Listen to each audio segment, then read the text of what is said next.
Hello everyone, this is Anjali और स्वागत है आपका मेरे चैनल लर्न विद अंजलि में। इस वीडियो में हम डिस्कस करने वाले हैं कन्वेंशन ऑन माइग्रेटरी स्पीसीज यानी CMS ऑफ वाइल्ड एनिमल। सो हम CMS के बारे में डिस्कस करने वाले हैं आज। सो कन्वेंशन ऑफ माइग्रेटरी स्पीसीज की अगर हम बात करें तो इसको बोन कन्वेंशन भी बोला जाता है, ये इंपॉर्टेंट है। This is also known as Bonn Convention, and it is the only convention that deals with taking or harvesting of species from the wild. So it is currently protecting 173 migratory species from across the globe. So इसको easy language में समझते हैं, क्या ये बताने की कोशिश कर रहे हैं। कन्वेंशन ऑफ माइग्रेटरी स्पीसीज जो है, इसको बोन कन्वेंशन भी बोला जाता है।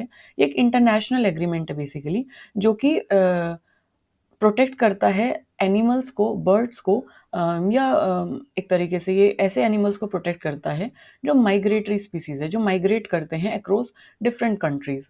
सो ये साइन किया गया था 1979 में, ये हम देख लेते हैं। सो एनफोर्समेंट ईयर की अगर हम बात करें, the convention came into force on 1 नवंबर 1983। ये साइन किया गया था 1979 में। 1979 में ये साइन हुआ था। 1979 में साइन हुआ, बट एनफोर्समेंट ईयर जो है इसका, it come into force into 1983। The secretariat और that administrate the convention was established in 1984। Secretariat इसका स्टैब्लिश हुआ था 1984 में। And as of 1 January 2021 the convention of migratory species has 132 parties including India. अगर हम बात करें 2021 के डेटा की, तो 1 जनवरी 2021 में जो कन्वेंशन ऑफ माइग्रेटरी स्पीसीज जो एक तरीके से कन्वेंशन है, इसमें अभी तक 132 पार्टीज हैं और इंडिया भी इसमें इंक्लूड है। सो ये इम्पोर्टेंट इसलिए है क्योंकि इंडिया इसमें इंक्लूड है, और 2021 तक के डेटा के अनुसार इंडिया इसमें इंक्लूड है। 132 कंट्रीज टोटल इसमें, 132 पार्टीज कंट्रीज टोटल इसमें हैं। And this species, the species covered convention has two appendix. Appendix 1 जो है, Appendix 1 list migratory species that are endangered and threatened with extinction. Appendix 1 में ऐसी लिस्ट, Appendix 1 की जो लिस्ट है उसमें ऐसी माइग्रेटरी स्पीसीज हैं जो कि खतरे में हैं, थ्रेटन्ड हैं और एक्सटिंक्ट हो सकती हैं आगे। अपेंडिक्स सेकंड जो है उसमें, अपेंडिक्स सेकंड की जो लिस्ट है उसमें ऐसी माइग्रेटरी स्पीसीज हैं which have unfavourable conservation status and which require international agreement for the conservation and management. So ये इम्पोर्टेंट इसलिए है क्योंकि दो अपेंडिक्स हैं और दोनों में अलग अलग चीज़ें हैं। तो अपेंडिक्स 1 की अगर हम बात करें, उस लिस्ट में ऐसी माइग्रेटरी स्पीसीज है जो कि एंडेंजर्ड है या थ्रेटन्ड है या एक्सटिंक्ट हो सकती हैं। अपेंडिक्स सेकंड की जो लिस्ट है उसमें ऐसी माइग्रेटरी स्पीसीज हैं जो कि which have an unfavourable conservation status and which require international agreement for the conservation and management. तो ऐसी स्पीसीज जिनको इंटरनेशनल एग्रीमेंट की ज़रूरत है उनके कंजर्वेशन और मैनेजमेंट के लिए, अपेंडिक्स सेकंड की लिस्ट में वो स्पीसीज हैं। माइग्रेटरी स्पीसीज क्या होता है, क्योंकि हम अभी इसमें बात ये कर रहे हैं कि भाई conservation convention of migratory species, और इसमें इतनी सारी पार्टीज हैं and this is something related to that. So conservation convention of migratory species CMS जो है वो किससे रिगार्डिंग है, वो है conservation of migratory species. Migratory species के कंजर्वेशन को लेके ये CMS है ना। अब सबसे इंपॉर्टेंट ये हो जाता है कि माइग्रेटरी स्पीसीज आखिर होती क्या है। अगर माइग्रेटरी स्पीसीज की बात करें तो माइग्रेटरी स्पीसीज ऐसे एनिमल्स होते हैं जो कि लंबी दूरी तय करते हैं, जो लॉन्ग डिस्टेंस ट्रेवल करते हैं डिफरेंट डिफरेंट कंट्रीज में, डिफरेंट डिफरेंट हैबिटेट में, at a specific time of the year. They travel long distance between different habitat at a specific time of year. अब वो क्यों करते हैं, क्यों माइग्रेट वो करते हैं? अच्छा, हम जब स्पीसीज की बात कर रहे हैं ना, तो हम इसमें एनिमल्स और बर्ड्स की बात कर रहे हैं, उनको हम प्रोटेक्ट करने की बात कर रहे हैं। हालांकि माइग्रेट ट्रैवल जो है वो ह्यूमंस भी करते हैं, है ना, but we are talking about wildlife. तो यहाँ पे स्पेशली ये मेंशन कर दिया है convention of migratory species of wild animal. तो जो बर्ड्स हैं, जो एनिमल्स हैं, so we are talking about conservation of wild animal. So जो माइग्रेशन है वो ह्यूमन का भी हो सकता है, वो एनिमल का भी हो सकता है, बट ये जो कन्वेंशन है that is related to wild animal conservation. So migratory species ऐसे एनिमल्स होते हैं जो कि लंबी दूरी तय करते हैं, लॉन्ग डिस्टेंस ट्रेवल करते हैं between different habitat of at specific time of the year. वो क्यों एक जगह से दूसरी जगह जाते हैं? क्योंकि उन्हें फूड की ज़रूरत होती है, क्योंकि उन्हें ब्रीडिंग के लिए एक ऐसा इन्वायरमेंट चाहिए होता है। या फिर बेटर क्लाइमेट कंडीशन की वजह से, बेटर क्लाइमेट कंडीशन की खोज में वो एक जगह से दूसरी जगह ट्रैवल करते हैं। और अगर हम बात करें एनिमल्स की, क्योंकि हम यहाँ पे माइग्रेटरी स्पीसीज़ की बात कर रहे हैं और स्पेशली हम वाइल्ड एनिमल की बात कर रहे हैं, तो they can be birds, they can be mammals, they can be fish, they can be reptiles and they can be insect.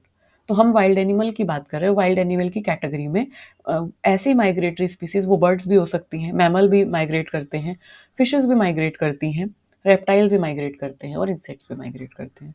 Reason could be any, जैसे मैंने अभी लिस्ट किए। अगर हम बात करें एग्जाम्पल माइग्रेटरी स्पीसीज का, तो बर्ड्स की अगर हम बात करें, जैसे साइबेरियन क्रेन है, तो वो रशिया से इंडिया ट्रैवल करती हैं। भरतपुर जो वाइल्ड लाइफ सेंचुरी है वो वहाँ ट्रैवल करती है विंटर्स में।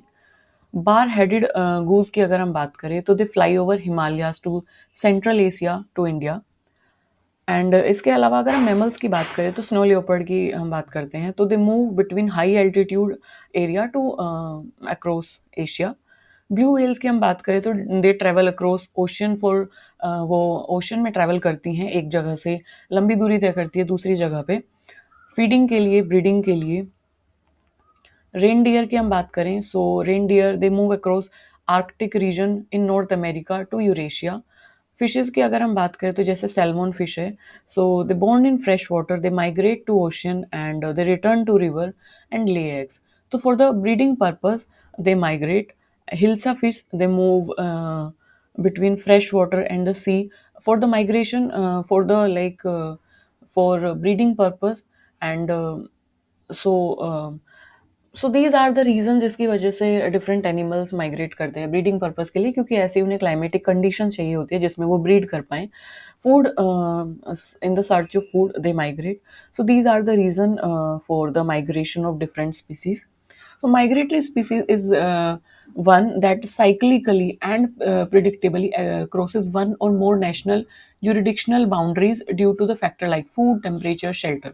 So migratory species वही कि वो cyclically move करते हैं, और ये predict होता है कि जब changes आएंगे तो वो changes को अडेप्ट क्योंकि नहीं कर पा रही हैं, तो वो उस जगह को छोड़ के ऐसी जगह पे चली जाएंगी जहां उनके लिए फेवरेबल कंडीशंस होंगी। तो वो फूड की वजह से, टेम्परेचर की वजह से, शेल्टर की वजह से, ब्रीडिंग की वजह से, रीजन कुड बी एनी, वो माइग्रेट करती हैं। सो ये तो बात हो गई माइग्रेटरी स्पीसीज की। अब वापस आ जाते हैं कन्वेंशन ऑफ माइग्रेटरी स्पीसीज पे, जो कि कंजर्वेशन ऑफ माइग्रेटरी स्पीसीज को लेके है। ये इंपॉर्टेंट इसलिए हो जाता है क्योंकि जैसे कि बहुत सारे एनिमल, बर्ड्स, वेल्स हैं, टर्टल्स हैं, एलिफेंट्स हैं, वो ट्रैवल करते हैं डिफरेंट डिफरेंट कंट्रीज में, वो माइग्रेट करते हैं एंड दे नीड प्रोटेक्शन, है ना। तो उनकी प्रोटेक्शन के लिए वेर एवर दे गो ये कन्वेंशन बनाया गया है। सो इसलिए माइग्रेटरी स्पीसीज का कन्वेंशन, माइग्रेटरी स्पीसीज का कंजर्वेशन ज़रूरी है। कुछ स्पीसीज हैं जैसे कि जो छोटी स्पीसीज हैं, जैसे कि इंसेक्ट्स हैं, मैमल्स हैं, रेप्टाइल्स हैं, तो जो भी ऐसी सेंसिटिव स्पीसीज है जैसे रेप्टाइल्स हैं और जो इंसेक्ट्स हैं, तो जो सेंसिटिव स्पीसीज हो गई ना, so they are more prone to threats, मतलब उन पे खतरा ज़्यादा होता है। वो सेंसिटिव स्पीसीज हैं, छोटी स्पीसीज हैं, तो हंटिंग का उन पे खतरा ज़्यादा होता है। उनका हैबिटेट अगर डिस्ट्रक्ट हो गया है क्लाइमेट चेंज की वजह से, अगर वो नैरो क्लाइमेट चेंज में सर्वाइव करती आ रही हैं, तो जब क्लाइमेट चेंज होगा ब्रॉड लेवल पे वो सर्वाइव नहीं कर पाएंगी। सो उनके प्रोटेक्शन के लिए एक अलग से, we should give them protection ना, क्योंकि वो अपनी प्रोटेक्शन नहीं कर पा रही हैं, क्योंकि वो सेंसिटिव स्पीसीज है, छोटी स्पीसीज है, तो उनकी प्रोटेक्शन हमें करनी होगी। तो वहाँ पे ये पिक्चर में आता है कन्वेंशन ऑफ माइग्रेटरी स्पीसीज। सो जो कन्वेंशन ऑफ माइग्रेटरी स्पीसीज है ना, ये गवर्नमेंट को एक्चुअली वर्क करने में हेल्प करता है, क्योंकि ये एक इंटरनेशनल एग्रीमेंट है।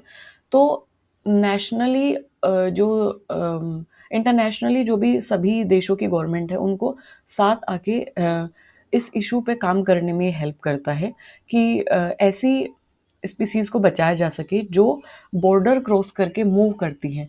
तो अगर हम हमारी गवर्नमेंट और जो पड़ोसी देश है उसकी गवर्नमेंट, दोनों की गवर्नमेंट इस कन्वेंशन पे एग्री है, तो कहीं ना कहीं वो माइग्रेटरी स्पीसीज को सेव करेगी। अब हम एक एग्जांपल भी देख लेते हैं कि क्या ये कन्वेंशन जो है इसने काम किया है so far. So yes, it worked. So जैसे साइबेरियन क्रेन है, तो they are protected species under this convention of migratory species. Snow leopard है, सी टर्टल्स हैं। सो इस तरीके से बहुत सारी माइग्रेटरी स्पीसीज को सेव करने का ये काम कर रहे हैं, और इसके रिगार्डिंग जो है different different national international level पे प्रोजेक्ट्स भी चलाए जाते हैं, जैसे कि snow leopard protection project tiger, project turtle, project snow leopard, project rhino. So इस तरीके से डिफरेंट डिफरेंट प्रोजेक्ट के थ्रू इनको प्रोटेक्ट किया जाता है नेशनल और इंटरनेशनल लेवल पे। So yes, this is about convention of migratory species. So if you have any query regarding migratory species क्या होती है, regarding example regarding this data, you can drop that in comment section. I will be more than happy to cater your query. Thank you for listening me so patiently, and stay updated, stay tuned with me for more such videos. Thank you for listening me so patiently. Bye bye.